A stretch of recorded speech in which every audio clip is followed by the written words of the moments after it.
Hans le joueur de flûte, la Czarine, la marche russe, la marche lorraine, la centenaire, la marche lorraine, les saltimbanques. C'est quoi tout ça, monsieur Guillaume? Tout ça, ce sont des partitions qui appartenaient à l'Union musicale. Ce sont les restes d'une culture, d'une autre chose, de cette autre chose qui a fait de Buxières une autre commune grâce à la mine, par la mine et par les mineurs. Le besoin qu'avaient les gens en sortant de cette vie rurale du fond des siècles, qu'un travail très dur commençait à libérer dans le temps, mais aussi le danger qu'il procurait, faisait qu'on souhaitait vivre en sortant du trou de la mine pour bien se dire qu'on en était sorti vivant encore une fois, sans doute, une autre vie. Voilà où ça finit, dans le grenier d'une mairie, à côté du bus de Marianne. Prêt à repartir après tout.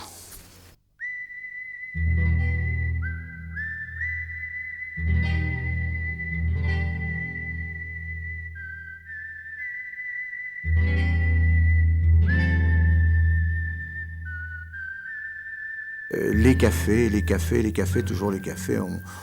Tout tournait en fait autour des cafés, c'est vrai, parce que c'était le lieu, comme on disait tout à l'heure, où on se retrouvait et on pouvait passer de bons moments. En un siècle et demi, 2 siècles de mine, il y a eu des cafés à peu près partout dans l'agglomération. Bien souvent, ces cafés portaient le nom du prénom de la patronne. Il y avait le café de la gare, c'était chez La Rose. Il y avait l'hôtel du commerce, c'était chez Alfred. Et l'hôtel des sports, le café des sports, c'était chez la Pauline. Il n'y avait pas de café du centre, c'était chez la Lily. Il y avait chez le Rouge, il y avait chez la Camille. Salut jeune homme. Pendant la séance de cinéma, ça va très bien. Son livre, c'est une formule impeccable. C'est impeccable. Les endroits comme ça pour nous, on peut demander de mieux au pays. C'est la couche du mur. Il a grandi. La couche du mur, lui.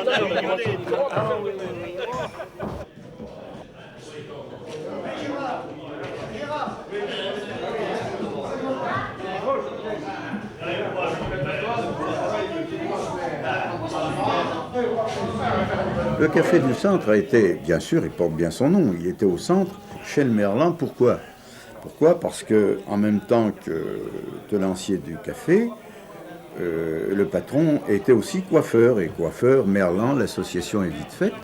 Le café étant un peu la salle d'attente du coiffeur, on attendait son tour au coiffeur en étant dans le bistrot, comme on disait. Au besoin faire un billard, au besoin discuter avec les copains, au besoin, en tout cas, boire un canon. Et chaque client fini, on venait dire au suivant, dans le café. Mais il faut dire qu'il avait ceci de particulier, c'est qu'à la salle du premier étage, il y avait le siège social de la musique. D'abord d'une des deux musiques, l'indépendante, et puis à la fusion des deux sociétés à la Libération, ce qui a été une très bonne chose. L'Union musicale buxiéroise continuait ses répétitions. On faisait les répétitions tous les samedis. Et je peux vous dire aussi que les samedis d'été, toutes portes ouvertes, il y avait un concert pour tout le bourg, tout le monde assis sur le pas des portes, écoutait le concert. C'est vrai que les distractions, il y avait ou le sport, qui se traduisait presque uniquement par le foot, ou le café. Des cabanes et M. Poulot Berger. Et Vanessa Vardy, j'ai dit. Oui, vous avez dit. Oui, oui. Oui, c'est ça. Voilà. Mais il y en avait une où il y avait M. Pactin. Ça en a encore là. Guy des Cabanes. C'est Pélaillot. Neuville. Touzac. Bernard Placement. Polo Berger. René Bernada. Oé. Lancelot. Et là, c'est un bagne. Voilà.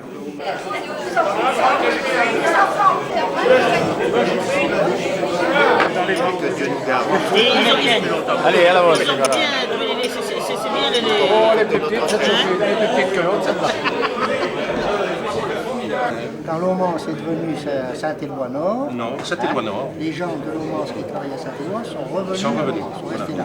Et tout de suite derrière, les gens de Saint-Éloi Ils ont commencé à muter Saint-Éloi. Ils ont commencé à venir. Parce que quand on est venu, exact, j'avais oublié. Oui, J'avais oublié. oui, c'est Quand pour on est ça venu, que- ça s'appelait Saint-Éloi-Nord. C'était Saint-Éloi-Nord. C'était le lieu de rendez-vous des jeunes qui jouaient au Wetschko, au 21. C'était les réfugiés de l'Est qui nous avaient amené ça, et parmi lesquels il y avait beaucoup de Polonais. Wetschko, je pense, doit vouloir dire 21 d'ailleurs. Et il y a tout simplement, comme au poker, un distributeur qui met la mise, et en face de lui, quelqu'un qui tente de la prendre. En gros, c'est ça. Et c'est celui qui approche le plus près de 21 à 3 cartes et qui ramasse. Alors ça se joue à 2, à 3, à 4, à 10. Et bien évidemment, il y a des pays qui sont passés là, parce que même en voulant pas jouer gros, l'engrenage aidant, ça faisait mal des fois. Hein. Voilà. C'était ça le Wetschko. C'était, disons, un poker polonais. C'est que c'est là. C'est probablement ça, oui, hein. Je crois. Hein. Ça, là. La machine où il y avait la chaudière.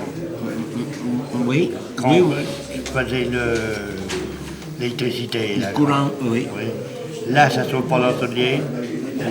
Ah, peut-être bien que oui. Allez où? Tu vas aller ailleurs, c'est exactement pareil. C'est ça. Hein? Tu vas pas dire je vais quitter la mine là, parce que ça va fermer pour aller dans un tel pays. Trouver du travail, c'est pareil. J'ai connu la mine au travers du café, justement, à fréquenter avec les gars de mon âge qui travaillaient à la mine. La journée de travail, les difficultés du travail, les bagarres avec ce que les gars appelaient les commis, c'est-à-dire les chefs. Et tu sais, moi j'ai vu l'inverse, hein. Moi j'ai vu des gars, moi j'ai vu des copains qui venaient de Saint-Éloi, qui étaient usés au boulot, qui pleuraient une retraite anticipée, qui leur était bien due. On nous disait, eh ben non, on ne peut pas la payer parce que c'est les charbonnages qui doivent payer. Aujourd'hui, pour foutre les gens dehors, eh ben des sous, il y en a.